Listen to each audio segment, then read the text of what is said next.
Lesson 1. Your mother is a wonderful teacher. He speaks perfect English. Remember to call your mother. America and Vietnam should always work together.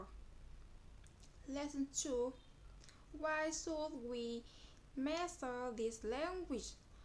Tool or weapon? Why should we spend a lot of time and energy on English? The answer is obvious: to improve yourself, to serve our country and Vietnamese people, and to communicate freely with the world. This is our ultimate goal. This is our number one mission. Let's master English to promote an international communication.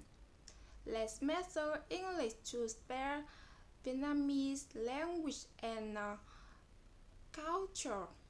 Let's master English to make Vietnam stronger and more robust.